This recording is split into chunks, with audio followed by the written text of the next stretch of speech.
Salve peixeiros com orgulho, bem-vindos a mais um registro do canal SFC Raiz.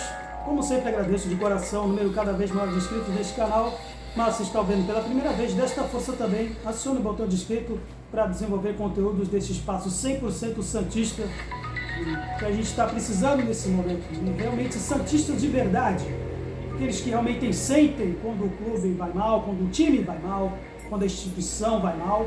Parece que é o que anda faltando ultimamente nos últimos tempos no nosso glorioso alvinegro praiano.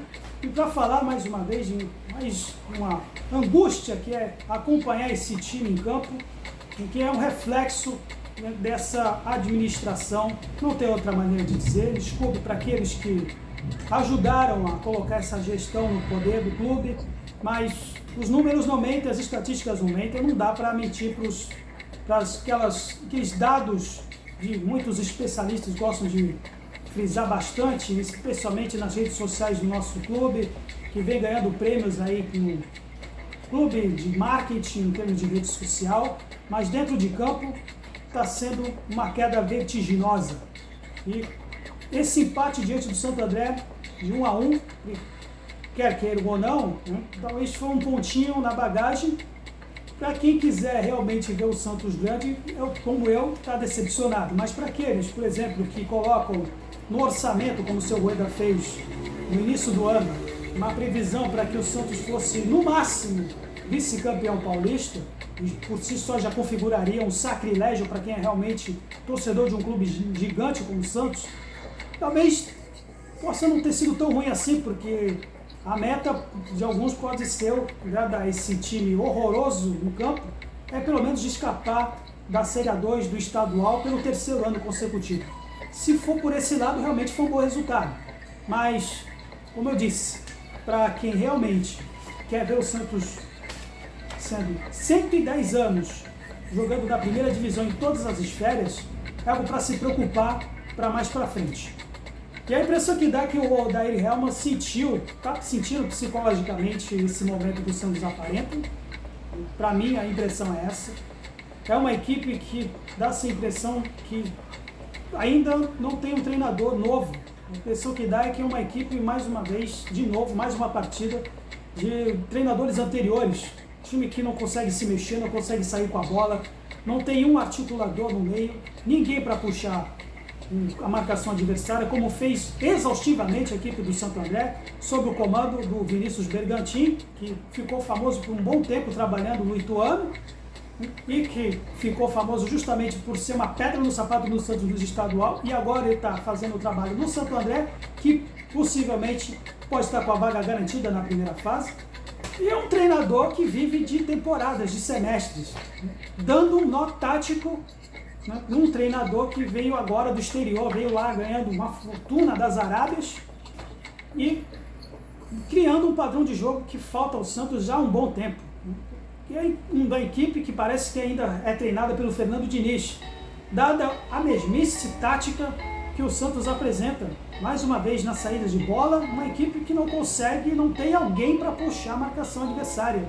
Uma equipe estática, posicional ao extremo, de que nem num time de pelada talvez conseguiria realmente se sobressair.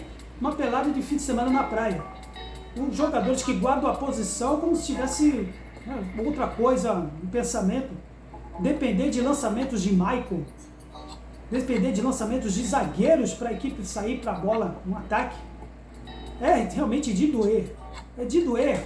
Uma equipe que tem mais gols, ainda tem mais gols na história do futebol, porque não se sabe o dia de amanhã se continuar dessa maneira. A gente exaltou, por exemplo, jogadores como o Dodge, que fez partidas razoáveis. Eu até me limitei a exaltar, por exemplo, a partida do Dodge, porque nem mesmo ele continua sendo esse cara. Nem mesmo jogadores do meio do campo que a gente precisa desafogar essa equipe. E tá difícil. No 3-5-2, mais uma variação que o seu Odair Hellmann tentou, mais uma, né, por circunstâncias que fogem ao controle dele, por exemplo, mas também não deixa de ser também por méritos dele ou por deméritos do próprio Odair, que é uma equipe que não consegue trocar 6 ou 7 passes como um todo. É impressionante. Continuamos com esse tipo de coisa e não merecemos passar da primeira fase. E a partida seguinte contra a Portuguesa vai ser uma partida dificílima, que eles vão jogar o jogo da vida deles, enquanto que nós, jogar pelo comportamento aí desse time, eu tenho minhas dúvidas, hein? Eu tenho lá minhas dúvidas. Mas entre sai treinador é sempre a mesma coisa, eu não sei, que os jogadores não entendem o Odair não está entendendo a filosofia, ou uma coisa premeditada já dos próximos da administração do clube, porque entre sai treinador é a mesma coisa, uma equipe que se comporta da mesma maneira já há 2 anos. Já há 2 anos. Nenhum chute a gol. Vou falar 5 chutes a gol, mas nenhuma que fez trabalho para o goleiro adversário. Nenhuma. E outra coisa, né? Uma equipe que cansou de ceder faltas para a equipe adversária. Foram 7. No mínimo 7 só no primeiro tempo. Os jogadores nossos do meio do campo caindo sempre na mesma armadilha. Foi uma espécie de treino, né? Um treino involuntário para jogadas aéreas. Nesse ponto, pelo menos, se isso foi a intenção, pelo menos saímos no lucro, porque não tomamos gol de bola aérea. O que tomamos foi um gol consequência do desespero do tático do seu Odair, que mudou o esquema, né, partindo para o desespero, tirando um dos zagueiros, que é o Bauerman, que estava lento demais, por exemplo, 2 zagueiros lentos, o Maicon, Bauerman, e um mais ou menos, um pouquinho mais veloz, que é o Joaquim, que estreou hoje. Mas mesmo assim, cara, saindo o Bauerman para entrar o Lucas Barbosa, mesmo quando ele mexe, parece que ele torna o time pior ainda, porque ele colocou o Lucas Barbosa, por exemplo, na meia esquerda, deslocou o Ângelo, que estava no lado direito, para o lado esquerdo. Foi assim no primeiro tempo, foi assim no segundo tempo, depois que fez a primeira substituição. O Lucas, que estreou hoje, entrou só para tocar a bola para trás. Se for dessa maneira que ele quer realmente se redimir, né, dos antecedentes das declarações de rede social, está ficando devendo o Lucas Lima. Né? Tem muita bolinha para trás, alguns lances, por exemplo, algumas assistências, mas parece que ele entrou na média desse time, na média desse elenco fraco, fraquíssimo. Então, começou com o pé esquerdo o seu Lucas Lima nesse ponto, né, para a entrada do Ivonei, depois, não se sabe o que o Odair queria fazer com ele, primeiro meteu ele no lado esquerdo, depois meteu ele no meio. O Odair está confuso, cara. E esse time é um reflexo do trabalho do Odair. E assim, é até difícil eu até meter o pau agora no Odair, pedir a cabeça dele, porque a gente sabe, quem realmente acompanha os bastidores do clube sabe que isso é apenas reflexo de quem o trouxe. Então, vou dizer pedir a caveira do Odair não, até porque a diretoria já declarou que não é uma saída muito tanto que prudente, né, colocar uma outra peça no lugar de um treinador efetivado já, a duras penas mais efetivado. E quando ele sai e mexeu, tirou o Sandri, que estava ruim para caramba no passe, mas era uma das colunas vertebrais do nosso meio do campo, foi quando surgiu o gol do Santo André. Desmontou o meio do campo, deslocou o Dodge para o outro lado, não acompanhou, ninguém acompanhou. O seu Felipe Jonathan também é outro que continua com aquela lesão crônica dele de marcar a distância, não acompanhou os laterais. O cara veio da ponta, veio lá de trás, ninguém acompanhou, todo mundo ficou olhando. E o primeiro gol deles realmente fez a equipe, pelo menos quem é santista como eu, realmente tem o Santos no sangue, ficar no desespero, porque 9 pontos a essa altura do campeonato, às vésperas de uma partida decisiva para não cair para a Série A2, realmente era algo para se desesperar. Mas até que esse desespero tático do seu Odair, por incrível que pareça, pelo menos, né, num grau, num patamar do seu Rueda, pelo menos por critério de honra, se fez valer depois das substituições que ele mexeu aqui. Eu vou ter que até anotar depois disso. Antes disso, ele tinha colocado o Daniel Wish, né, tirou o Sandri, não sei para que ele fez tirou o Sandri para colocar o Daniel Wish, porque não fez quase nada na partida. E aí, algo que, por exemplo, muita gente vai critica, fala mal, mas não dá para descartar o Lucas Braga ainda nesse time titular do Santos, não. Não dá para descartar o Lucas Braga nesse time. O cara que é time nivelado para baixo, é o mais voluntarioso desse elenco. Um dos mais voluntariosos desse elenco. Tanto que, por exemplo, quando entrou o Mendonça, foi o autor do gol, uma assistência foi dele. Algo que estava faltando nesse time do Santos, por exemplo, o seu próprio Felipe Jonathan, que entrou mal hoje, Ele desempenhou a função de lateral esquerdo que avança para fazer o auxílio para a ponta esquerda. E foi assim que surgiu o gol do Santos. Foi assim que surgiu o gol do empate, é pelo menos a salvação da lavoura para não escapar da Série A2 do estadual. Olha, de doer comentar uma coisa dessa. Pelo terceiro ano seguido, não está ser repetitivo aqui, mas escapar, respirar aliviado para não escapar para uma Série A2 do Paulista. Olha, meu amigo. Ai, olha, não tenho o que falar. Né? Olha, é terrível, terrível, terrível.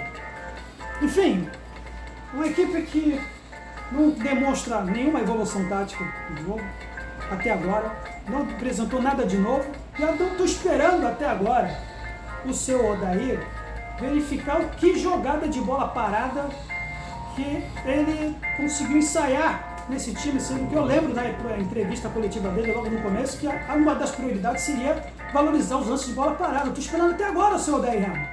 Cadê os lances de bola parada? Cadê os lances de cruzamentos que você falou que iria valorizar?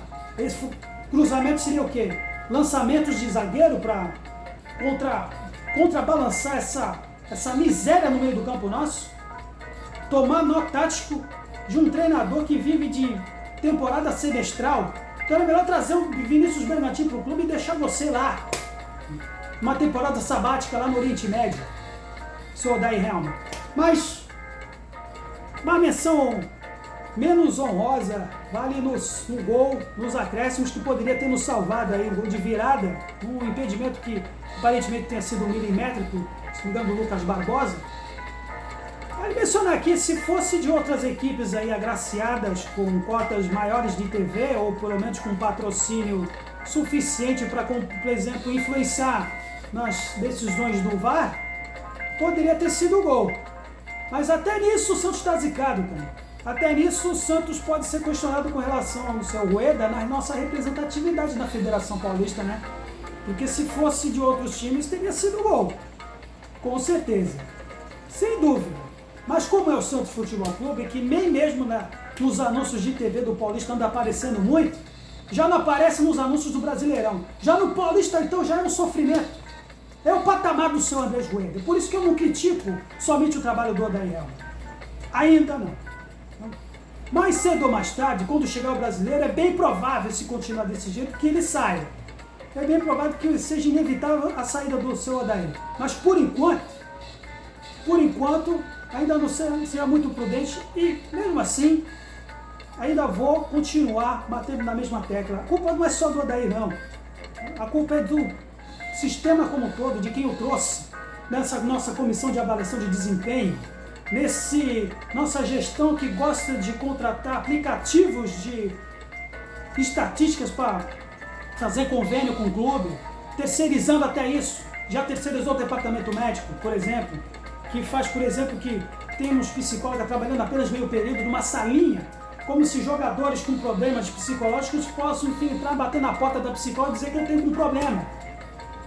Por isso que não dá para criticar o trabalho do Odair Helma, e sim do seu Rueda e companhia, de membros do comitê gestor que estão cagando para o clube, estão cagando para o Santos, estão fazendo a teoria do quanto pior, melhor. A verdade é essa. Não dão a cara. Não dão a cara para bater. Se não dão a cara para bater, é porque estão gostando. Se estão gostando dessa situação, é porque tem um interesse por trás. Para a nossa torcida virtual, que colocou essa gestão aí, né, que deu esse poder da torcida decidir os rumos do clube depois com voto à distância, a primeira gestão virtual da nossa história, né, para refletir um pouco, né, que depois vai dizer assim, olha, não tem outro jeito, nós tentamos, e a gestão do Santos vai virar uma SAF. Não tem outro jeito, o Santos vai virar uma SAF. Vai ser a próxima galinha dos ovos de ouro, nossa terra prometida, a proposta de melhorar o nosso clube. Até porque, para quem ganhou aí esse poder para decidir os rumos do clube na primeira eleição da história, o Santos já está sendo administrado como se fosse uma SAF. Essa gestão do Rueda é uma gestão de clube-empresa. Não queria um clube administrado como se fosse uma empresa? Tá aí. Esse é um clube administrado por uma empresa. Terceirizando a torta direito. Saiu uma comissão técnica permanente que os problemas do clube a nossa torcida virtual, uma certa ala de nossa torcida virtual, que inclusive está, né, hoje virou status de conselheiro, falou que o problema era a comissão técnica permanente na pessoa do Marcelo Fernandes e do Serginho Chulapa. Agora, com o Marcelo Fernandes e o Serginho fora, a culpa é de quem agora? A culpa é de quem? Não eram eles que estavam zicando o ambiente do clube? Não eram eles que estavam envenenando o ambiente do Santos? E agora? Tá em quem que está envenenando? Essa maionese tática do Goelho que está virando uma eutanásia? Qual vai ser o próximo culpado agora? Hein, senhores amigos? Eu tô aqui, que eu me lembro, dessa medalhinha aqui, que eu ganhei como sócio, pelo correio, por correspondência, dando os parabéns que na época da pandemia, eu não deixei de contribuir. Então eu lembro para você, torcedor, que agora é associado e que ganhou esse poder, por exemplo, de eleger o próximo mandatário, pense muito bem, que a gestão que nós estamos aí foi eleita porque prometeram a imagem de um salvador da pátria milionário que colocaria dinheiro para salvar o Santos. Tem certos canais por aí que fizeram isso, né? E agora estão pagando esse mico aí. Estão se tornando cornos de gestão. Um caçado de cornos de gestão que, ao mesmo tempo que apoiam, ajudam, fazem campanha para eleger, agora ficam aí, como Madalenas arrependidas aí. A situação do clube é cheia de corno de gestão agora. Tentando sair fora, tentando colocar, saindo, botando as asinhas de fora quando a situação aperta. Esse é o Santos Futebol Clube hoje, meus amigos. E bem provável que nós fiquemos sem as cotas de receita para 2024 de uma Copa do Brasil. Pela primeira vez na história, vamos ficar de fora da Copa do Brasil no ano que vem. Vai ser a última vez assim, meus amigos. Porque o Santos realmente está se conformando nessa fase derrotista para escapar mais uma vez de uma Série A2 do estadual. E oremos para que a situação do brasileiro não seja calamitosa, né? De um futuro aí que nem um santista mais otimista quer imaginar. Mas reflita sobre isso. O vídeo é longo, tem muita coisa para falar. Eu gostaria de tecer mais conteúdos aí, mais produtivos e um pouco mais aliviadores para atenuar essa fase terrível que o Santos atravessa. Mas é para refletir, galera. E até o próximo jogo contra a Portuguesa, para tentar respirar aliviado no estadual. Santos sempre Santos, valeu. Até a próxima.